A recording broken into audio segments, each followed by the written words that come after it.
Coucou la famille, j'espère que vous allez bien, j'espère que vous êtes vraiment abonnés sur la chaîne, que vous likez, que vous commentez, que vous partagez les vidéos et surtout que vous activez la cloche de notification pour recevoir les notifications à chaque fois que je poste une nouvelle vidéo.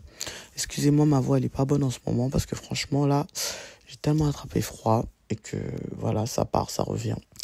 Alors aujourd'hui, on va parler de la polémique qui est en ce moment là avec le concert de Ferregola et les concerts de Fally Ipupa aux Arena. Là, moi franchement, ce que je trouve un peu je dirais d'une débilité, c'est le fait que les gens sont en train de faire des polémiques sur deux artistes qui sont complètement différents, qui ont choisi artistiquement d'être complètement différents. Chacun a sa manière de chanter, chacun a sa voix. Oui, on peut beau dire tout ce qu'on veut, c'est vrai, Ferré a une très belle voix, c'est pour cela qu'on l'appelle chair de poule. Mais cela n'enlève pas au fait que Fally aussi a une belle voix, même si souvent certains disent que oui, il chante mal dans les concerts, oui, peut-être pour vous, parce que vous l'avez pas encore bien entendu, nous on l'a entendu en live et franchement, ça va. C'est pas peut-être comme pour Ferré, comment il chante, mais Fally a sa voix, Fally sait chanter aussi. S'il ne savait pas chanter, Koffi Olomide l'aurait pas pris dans son orchestre. S'il ne savait pas chanter, les gens qui investissent autant d'argent dans son label Universal pour pouvoir faire en sorte qu'il puisse faire des albums n'investiraient pas. S'il ne savait pas chanter, on l'aurait pas pris comme juge dans certaines émissions. S'il ne savait pas chanter, il n'aurait pas non plus la carrière qu'il a aujourd'hui. Donc quelque part, il faut arrêter parfois les gens. Le problème ici, avec les deux, comme j'avais fait le live la dernière fois avec ma copine, là, le problème, c'est pas le fait de savoir chanter ou de ne pas chanter. Ferré sait chanter. Ça, tout le monde l'admet. On est tous unanimes sur cela. Mais le problème, c'est qu'il n'a pas encore atteint le professionnalisme qu'il devrait avoir dans ce métier. Le jour où il décidera vraiment d'avoir une plus haute vision de sa musique et de pouvoir atteindre d'autres opportunités, ce jour-là, vous verrez qu'il montera à un autre niveau. Mais là, comme pour l'instant, dans ses objectifs, ce n'est pas ça. C'est pour cela qu'il reste là où il est. Donc, il ne faut pas commencer à chercher les responsables de ce que la personne elle-même, elle décide. Laissez-le faire son chemin comme il est en train de faire son chemin. Le jour où il prendra ses décisions de pouvoir monter plus haut, il montera plus haut. Arrêtez d'indexer ça à l'autre artiste qui n'a peut-être rien à voir dans la vision de l'autre. Donc vos comparaisons là inutiles, vos comparaisons là que vous faites à chaque fois, moi je trouve ça que ça n'a aucun sens. Parce que dans ce monde, on a une diversité d'artistes.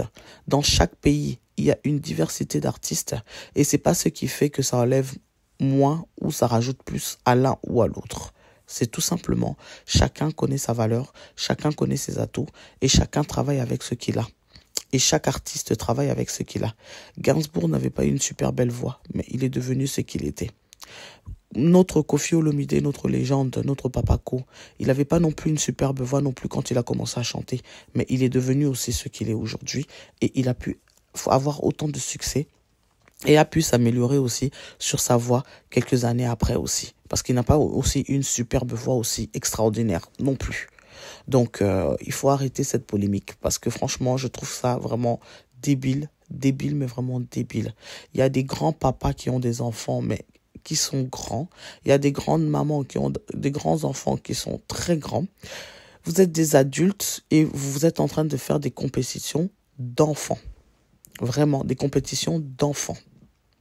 Et franchement, ça fait honte. Ça fait vraiment honte parce que les autres communautés sont en train de regarder et ils sont en train de se moquer de nous comme pas possible. Ça fait vraiment honte. Arrêtez ça. C'est vraiment des discussions stériles que vous faites en fait. Vraiment. Et aussi une chose que j'ai remarqué, quand on critique Ferré, tout le monde s'énerve. Mais quand on critique Fally, tout le monde est content. Mais c'est pas normal. Il faut arrêter l'injustice en fait. Tout le monde dit que oui, les concerts de Fally, personne n'en a parlé, c'est pas passé à la télé, c'est pas passé ceci. Les concerts de Fally sont passés dans de grandes chaînes ici en France. M6 a parlé du concert de Fally, La Défense Arena. Brut a parlé du concert de Fally, Paris La Défense Arena. Beaucoup de journalistes ont parlé du concert de Fally à l'Arena La Défense. Là, Vous dites aussi, Ferré, on a parlé aussi de son concert. J'en disconviens pas. On a parlé de son concert. Mais pourquoi vous voulez rabaisser le fait que l'autre artiste aussi, on a parlé de ses concerts et qu'il y a eu des vidéos, vous voulez rabaisser ça pour pouvoir faire monter l'autre artiste. Et ça, je trouve ça vraiment, c'est injuste. Vous pouvez ne pas aimer une personne, mais cela n'enlève en rien le fait d'être lucide. Cela n'enlève en rien le fait d'être juste et impartial. Et là, franchement, je trouve que vous êtes tous d'une méchanceté, mais comme pas possible, quoi. Donc maintenant, s'il y a des gens qui insultent, pour vous, c'est forcément les artistes qui les envoient pour insulter. Après, on ne sait pas, peut-être que c'est vrai, peut-être que c'est faux. Mais pourquoi c'est seulement dans le cas de Fally que vous insistez sur ce fait-là? Ferré fait aussi en sorte que d'autres personnes insultent aussi Fally. Mais ça, vous le voyez jamais. Lui-même, Ferré, lui-même, il a insulté pratiquement tous les artistes du Congo. Même la personne qui est venue chanter avec lui hier, qu'il a invité, il a insulté aussi. Il a même fait de la prison pour ça. Mais ça compte pas. Mais quand c'est Fally, ça devient tout un problème. Et franchement, je trouve ça vraiment que vous êtes vraiment méchant. Vous avez vraiment un mauvais cœur. Comme vous n'aimez pas cette personne-là, vous faites tout pour le rabaisser. En tout cas, la personne en question, elle ne calcule même pas. Regardez, même pendant que tout le monde est en train de faire brûler l'Internet ici, là, l'Internet est en train de brûler comme pas possible. Lui, il est parti là-bas tranquille, jouer son match avec le président Macron et les autres anciens footballeurs qu'on a invités aussi. Donc, en fait, les gens sont en train de faire des polémiques, alors que lui, il est là-bas au calme, en train de faire sa vie tranquille. Vous voyez pas que c'est nous, là, on est un peu bébêtes. Vous voyez pas que c'est nous, là, on passe pour un peu des gens qui ont rien à faire. Ils s'en fichent complètement, en fait, de vos moqueries. C'est ça le souci. Et c'est ça que beaucoup n'ont pas encore compris. Et vraiment, c'est dommage. Dans les artistes, il y a une trop grande diversité. Et tous les artistes n'ont pas forcément des hyper grandes voix, des hyper belles voix. Ok? Donc, venez pas commencer à nous embêter ici. Oh, la voix, la voix, la voix. On peut avoir une belle voix, mais on ne sait pas comment faire pour la propulser. Et là, franchement, le conseil que j'ai donné hier à Papa Hervé, c'est que oui, la belle voix, elle est là. Mais maintenant, il faut faire en sorte maintenant de pouvoir propulser cette voix, de pouvoir prendre des opportunités, de pouvoir aller encore beaucoup plus loin. J'aime beaucoup sa musique, mais le problème, c'est qu'il reste trop communautaire.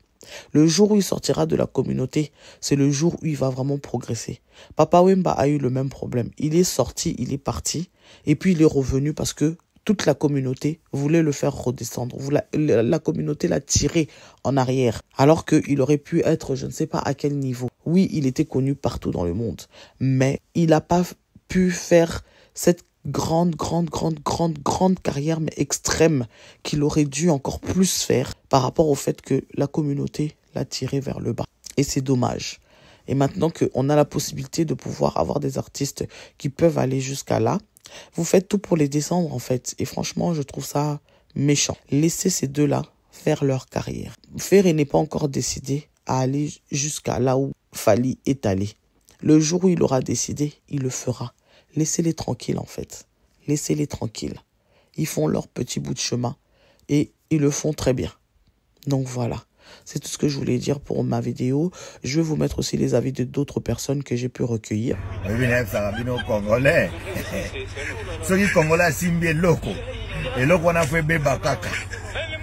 Congolais, c'est difficile. Au monde Congolais, c'est loco, c'est compliqué.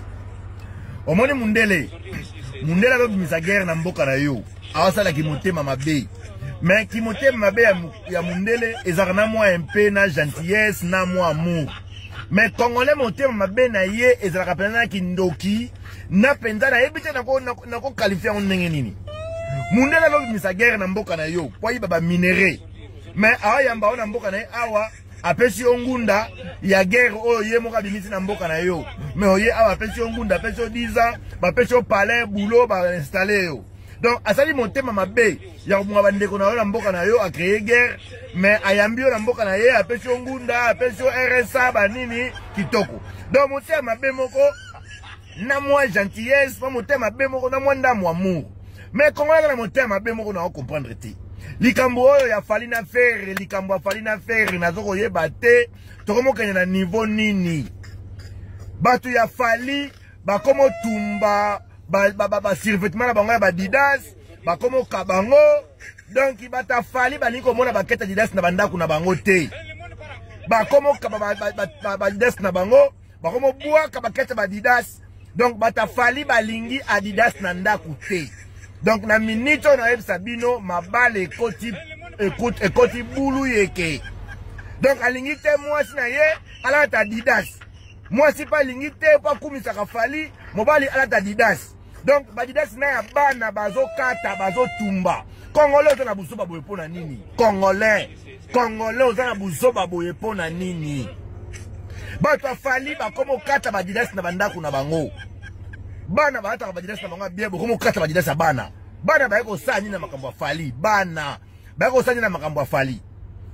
Bosuka susu wana te bagolwa pe batomboki batomboki. Bagolwa nyonso batomboki mikolo yo pondu bakomola mbango na huile. Balingi so mafuta mbila te. Enga congolais na habité vraiment franchement congolais. Bagolwa balingi te batomboki pe bango pe batomboki mikolo yo fumbwa na huile. Pondu na huile. Balingi so kolamba biloko na mafuta mbila te balingi te. Babuda mafuta mbila bazo bwaka. Mais oh peuple ndenge nini vraiment peuple ndenge nini. Bagolo na bandaku na bango bazo bwaka mafuta mbila na ba mama koswana. Siko yo za golo ya mobali. Cuisine zaka ya mama. Mama ala na mafuta mbila teli kambo nini. Yo za golo za papa. Cuisine zaka ya mama. Siko mama babidona mafuta mbila sombaki po lambaka. Siko yo papa komo bwaka mafuta mbila na ele kambo nini. Ote c'est moi le chef, c'est moi le patron. Mafuta mbila na linya olusute. Yango Congolais vraiment Congolais. Congolais utawapi Congolais utawapi. Oeza nini vraiment la vérité. Mboko vraiment te. Mboko vraiment non. Non Mobutu Fazonga vraiment franchement Mobutu Fazonga kaka vraiment Nyoso ka faute ka ya Félix. Nyoso pena faute ka ya Félix. Félix ka faute na yo, Félix faute na yo. Vraiment, franchement, vraiment. Te, Mobutu zonga vraiment, franchement. Obi ke hypocrisie na bino na linga ko loba te pona obate la voix nanga, pona se préparer album. Pona linga voix nanga za moi la moi ngebo. Ya on a zo battre la ba énergie. Mais il fallait qu'il na loba pour trop c'est trop. Na ko ndima ba niveau hypocrisie a bongo te. Niveau hypocrisie na bino donc pousser ngana ya ko loba. Warrior Gaulois boaba mama na ba ventire. Tozaka na poto abiso sto yebani. Tozaka na poto awa biso nyonso to yebani. Non na kenda na nga feti moko te. Na mona un warrior ay Gaulois abini nzembu ya fanatique na ye de bandeliti suka. Non na mona nanga Gaulois moko ta bini nzembo ya feri bandeliti suka. Na ba feti to mona na ba feti na kacha feti kuna bozaka ba warrior te ba Gaulois te. Na ba feti na ba mariage na ba anniversaire bobina ka banzembo ba Gaulois ba warrior bozo sangisa. Na mona na ba warrior bela babina ki folele. On a la warrior et vraiment va falloir surtout mais donc nana ba sere belé ba betara tolo et on a warrior il m'a fallu vraiment au boma biso il fallait ba sere mikolo et bazo ba fallait au boma ba il fallait un moment ça il me dit maman il fallait au boma biso vraiment bokende feti boy allez yekuna komi ko panza makolo na kifuelele aki ifuelele aki na ba mombondo sakino balataka. Nga linga hypocrisie to yebani biso nyonso tu. Donc elingi ko loba boy. Lokola na ba feti bo pesa ka position te, na ba feti to yebani ko bo pesa position te, na feti bobina ka nyonso, bobina ka fali, bobina ka feri. Na ba feti bo ka na position te, bo tiko sala sambla bo pesa ba position na bino na ba concert oyo. Non, nga lingi hypocrisie te. Boyo kengala. Na ba feti bobina ka banzembo fali, bobina ka banzembo feri. Lokola na ba feti bo pesa position te, tango bandeko na biso za la fali za la feri tango bazo ko beta ba concert na bango awa. Toza batu to soutenir bango. To se comporter to se comporter na ba mariage, to se comporter na ba anniversaire, to se comporter na ba fete na ba musique. Fallait ko beta concert na ye to soutenir ye. faire pas ko beta concert na ye to soutenir pour na tanga ba ambiance to zaka bata ba position te ceux qui m'aider ba tie m'aider to binaka ceux ba tie qui foilele to binaka ceux qui ba tie via zéro to binaka donc tous à la bongo partout au monde au bossa les qui sorcellerie ba benga ki ndoki inconscient mais donc conscient donc vous êtes conscient ki ndoki na bino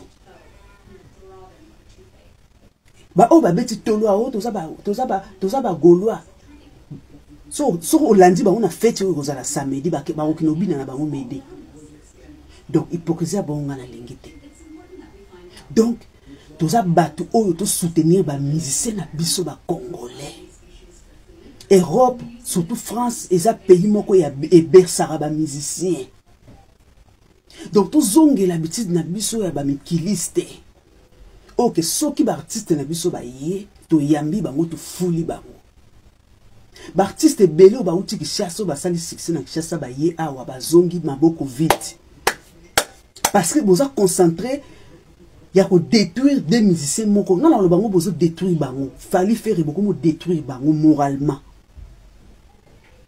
na ba critique na bino na ba pression na bino beaucoup ko détruire bango moralement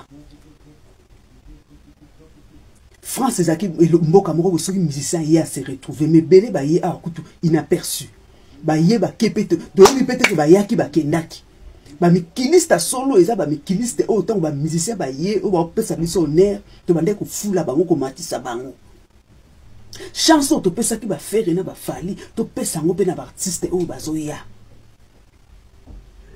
ok ngana lingi hypocrisie wana ke bo pesa position moko bo ngai warrior nga golwa ali na ba feti bo saila makambo mususu na lingi hypocrisie.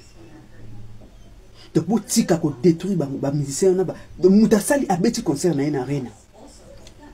Et comme biso les cas qui intel, wane les cas qui te maraba les cas intel les étaient maraba comme de tout soutenir ba musicien na biso. Guerre na biso eza entre biso ba congolais te. Guerre na biso eza photo bundisande ba artiste ya mboka mususu. Il y a 5 ans, 6 ans passés à tozaki suna lupemba te côté musique. Ba yiba biso lupemba wana. Ba yiba biso lupemba wana pourquoi? Pour ba mission na biso moi fa ezala ki mo ba conseil ba doko beta te on ba yiba biso lupemba wana. Siko to récupérer lupemba wana ezato to matisa ba artiste na biso ba matalikolo. Ezato ke to bozo fula misusu ale bo déstabiliser la misusu. Hein? So ba yibisi mbo kende studio za makambo belé musique eza pas ko le kabilanga. Banzembo obo yembaka wana obo akobo mabiso nzembo kitoko po nzembo wana bima msusu ba abandela ki nzembo wana ta 10 fois po evanda ba meza kitoko biso mtokota ba studio bo na biso po muta yemba nzembo makamne ile kana kati studio pour nzembo bima kitoko bonga mso ko bandela msusu 10 fois msusu voix moko azo bandela ngo msusu 10 fois 20 fois poka ke vanda e pesa suko mutasali musane kitoko ale abimisa album na ye beaucoup mina ba critique tala ko te yeboy ayemba kina français et simbite tala muninga ayemba kina mama to soutenir ba artiste na biso obi ke passe na motema na nga ko lobati misalinga passe mingi na bi baninga mo ba osala ba effort muninga masali ba effort aluki ba moyen bina beta erena oyo pona sepelisa ba congolais mais kaka ba même congolais ngo ba komi ko poignarder na Congo tout ça nga passe na ba ekolo msusu ba kolo msusu ba zo comprendre biso te ba guerre obini ko komi na ona musique nga na zo comprendre te mutu na mutana voix na ifala za na voix na ifera za na voix na fala za na ba fan na ifera pas za na ba fan na siko nini siko bolingi ba sala nini. Vous avez bébisa bango moralement, vous avez détruit bango sans le savoir. Pour vous avez un faux gaulois, vous avez un faux warrior. Donc mission na bino eza bo détruire ba musicien wana. Parce que tant que vous avez bango pression, vous avez poussé bango pe ba keni banzela mabe. Tant que ba keni banzela mabe, ba victime. Parce que nzela mabe ni on se zara na ba sacrifice. Parce que bino bozo pousser bango bakendaka na banzela wana. Bozo pousser bango pression. Parce que Moutazo linga ça la plus, Moutazo linga ça la plus. Donc ça veut dire que Moutazo ça la mebonzo nzima ete. Asoluka toujours à mata ça la plus. Donc ça veut dire que bozo mona ko tout ba sacrifice nini mutu azo ça la pas à na niveau wana. Boye bité sacrifice nini muta ça la ka comme na niveau wana. Mais Moutazo ça ba sacrifice bozo nzima kate. C'est pas normal. Moutazo bunda na bozo nzime kakate. Moutazo bozo nzima. Donc ça veut dire que Moutazo luka. Donc ça veut dire que ti muta kokoma tina banzela mabe ti mutu epouser akuta akene omona diable. Po bangango ya mikia azozwa bozo nzima te. De ekoma ke nolo ka bozo nzima te na mona ka diable ramba moko makambo esila. C'est pas bien. Donc ça veut dire que pression na bino zo pousser ba musicien ba kendara banzela mabe. Tant musicien o kendela mabe victime za bino. Pour dire ma bé égale à sacrifice. Donc, tu as vu musicate. Donc, ça veut dire que sacrifice, ça va nous arrêter à Panabino.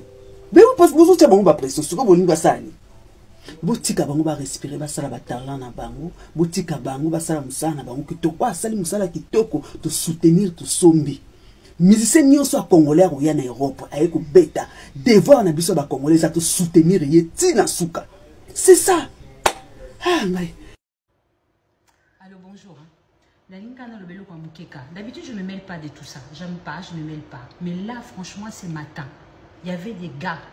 Ils ont fait un live concernant les concerts de Ferré. Bopinga Kanda. Bopinga Kanda. Bona Molimo Kabola Congolais. C'est quoi cet esprit de division? Vous ne savez pas rassembler.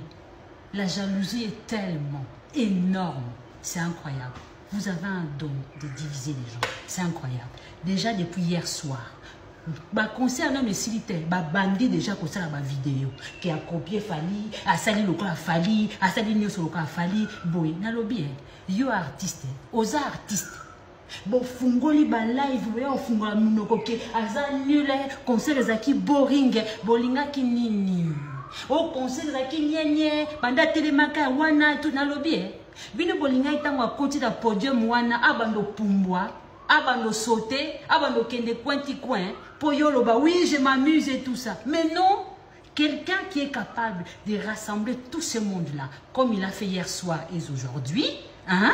Vous avez vu le monde qu'il y avait, donc ça veut dire c'est un gars de métier, il sait ce qu'il fait, c'est un artiste, validé, que tu le veuilles ou pas.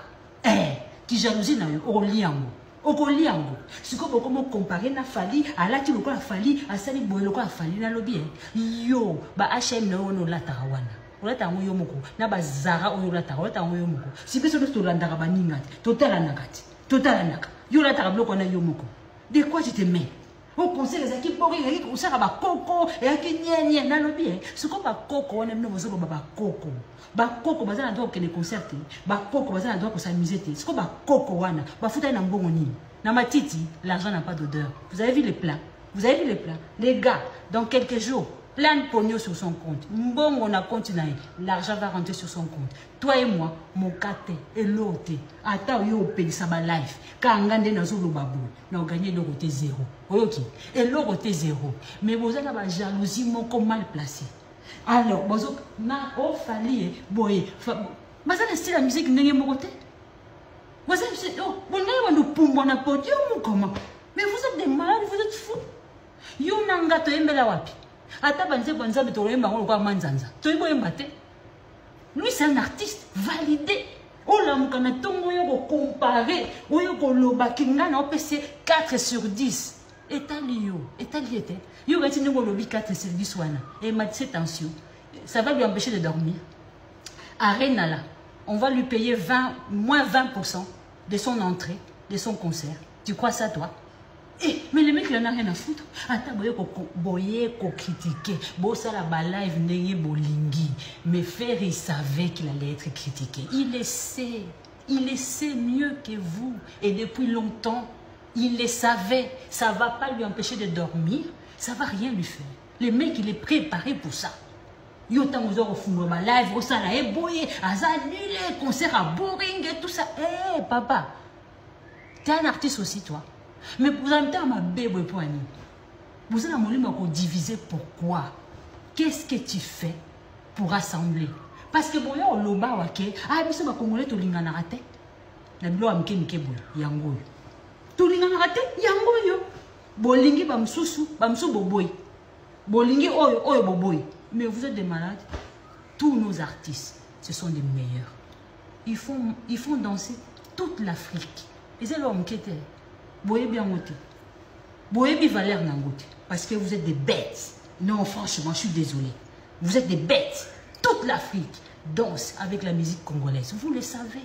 Mais la jalousie est tellement énorme que vous refusez de l'accepter. Vous êtes des malades. Vous êtes des fous. Bopienga kanda lelo. Bopienga kanda. Ya soloti.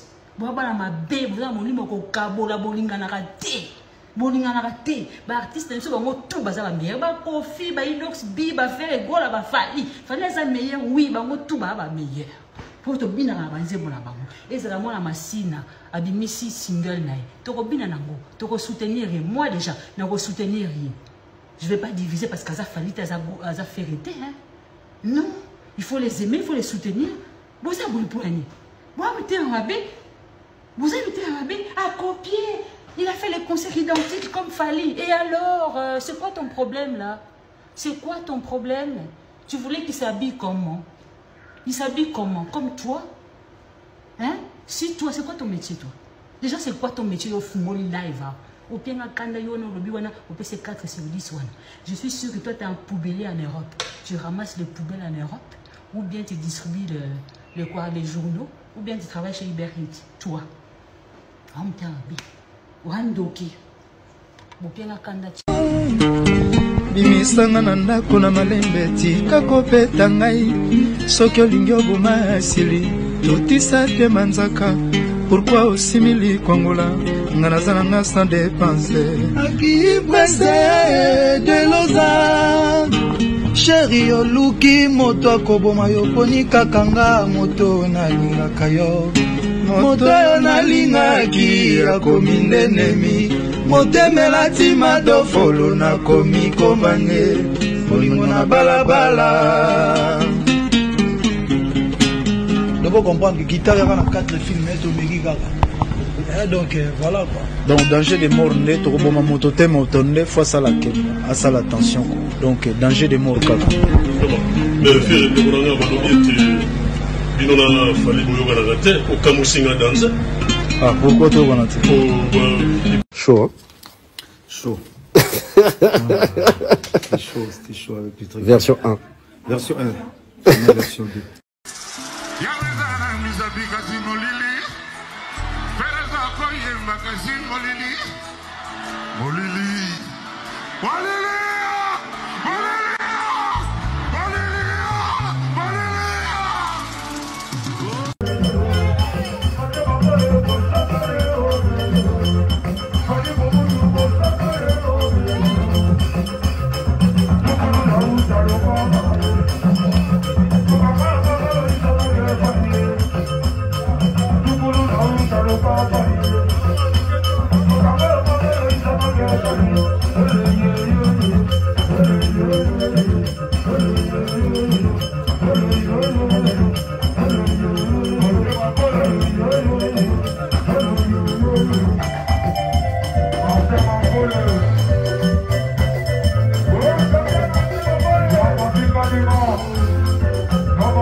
Et puis voilà, donnez vos avis, commentez, likez, partagez et surtout faites en sorte que la chaîne puisse être connue. Activez la cloche de notification pour recevoir les notifications à chaque fois que je poste une nouvelle vidéo. Ciao, ciao tout le monde et à la prochaine vidéo. Ciao.